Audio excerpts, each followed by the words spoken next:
what ended up happening is that once sort of USD started getting removed from $1, it's essentially people started pulling out their USD reserves, completely depleting liquidity.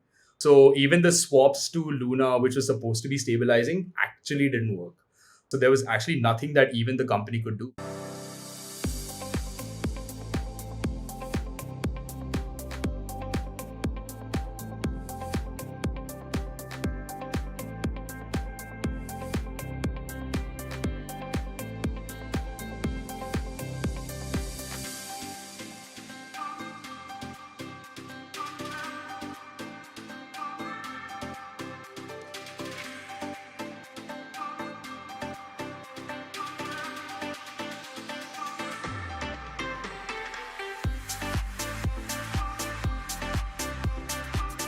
What exactly was this bubble burst that happened? What were the cryptos at the center of it? First thing to sort of know about how sort of crypto cascaded over these past couple of weeks was that a big term that's been thrown around is stablecoins. Stablecoins is essentially any form of like sort of digital like token, essentially cryptocurrency that's pegged to either like one type of fiat currency, like you have USD, USDT, or USDC, and essentially there's a different type of stablecoin which is like called an algorithmic stablecoin, which is what you would refer to as the Terra ecosystem. So what happened is that basically the Terra ecosystem collapsed, and it was essentially used to back a lot of people's savings and also used as like a form of payment across different platforms, as well as use as reserves and investments for a lot of other things. So once that started to depeg from $1, because ideally stablecoins should be $1, it was essentially like UST, which is Terra's stablecoin, that eventually depegged from $1, which led to basically a bank run, people just pulling out their funds from different wallets. What do you think happened that suddenly the value sort of dropped and then the kind of run happened? So what the idea was with UST and Luna is that UST was supposed to be the $1 equivalent of usual fiat dollar.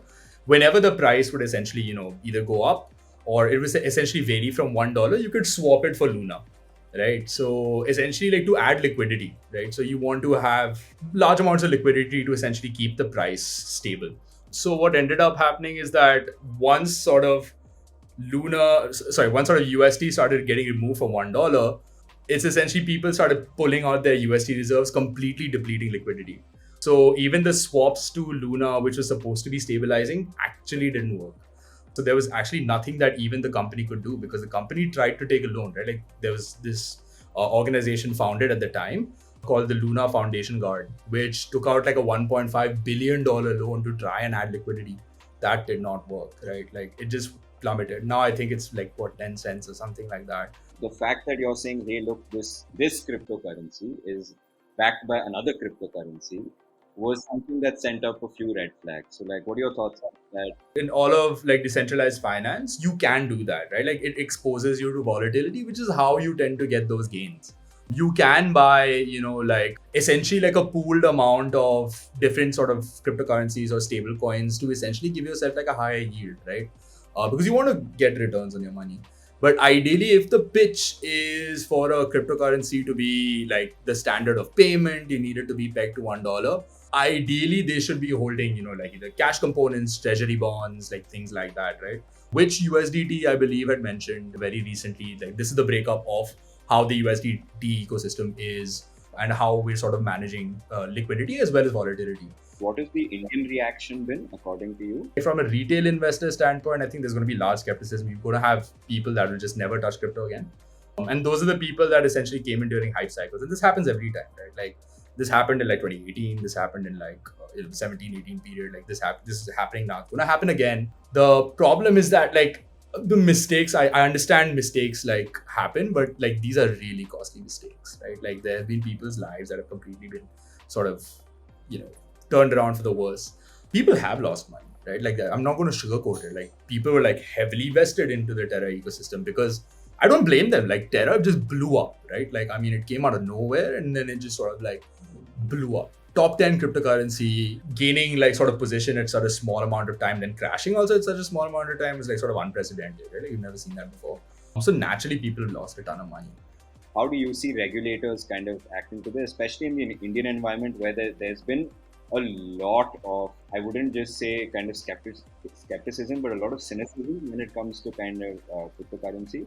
Obviously there's already a sort of skepticism towards the asset class, right? Like crypto is already sort of looked at as something of high volatility, could be potentially ruining life. So in general, things like this obviously will push regulators more towards the edge of like, let's just ban it. I hope it's not one of those moves where like there's a definitive decision made before sort of getting a consensus, right? I really hope that's not the case, because there is enough talent in this country, right? Like founders of, your founders of WazirX, CoinDCX, all these exchanges, you have people building protocols, like every single founder, like I don't think there's a single Indian founder in crypto that isn't begging to just be like, let me help, like let me tell you everything I know so that you can just extract some information to make a decision. I think we're all sort of just begging to help.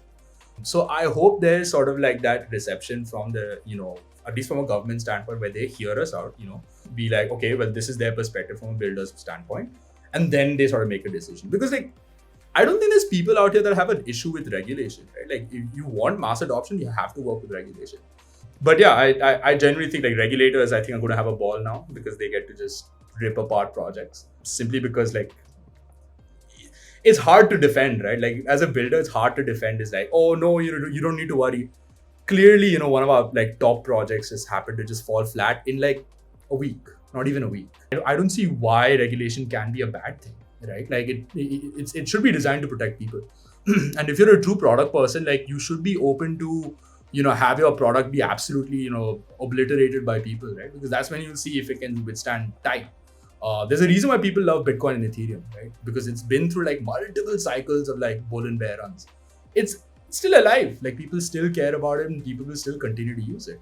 Where do you see the larger future of both stablecoins as a concept within cryptocurrency, as well as the larger sort of cryptocurrency conversation and asset class going from here on out? Stablecoins are here, man. Like they're here to stay. I genuinely think that like most governments, if not all governments, should have a version of their fiat currency in digital form.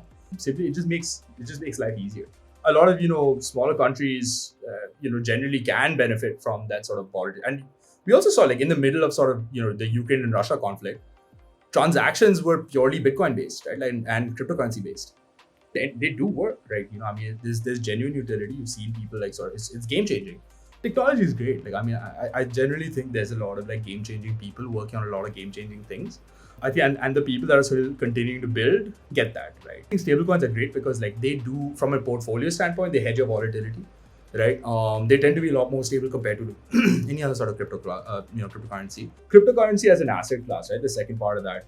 I think there's so much more yet to come, right? Like I think a lot of it is like sort of NFT and DAO driven, right? Simply because like even like NFT is going through a testing time as well, right? Like since the crypto market sort of just plummeted, there have been projects that are being outed, and but at the same time, there's people that are genuinely building a lot of functionality.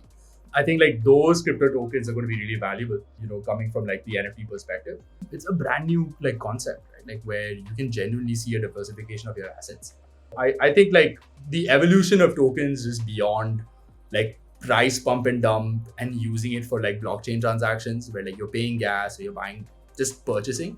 I think there's going to be a lot more to come. There's a lot more exciting stuff to come.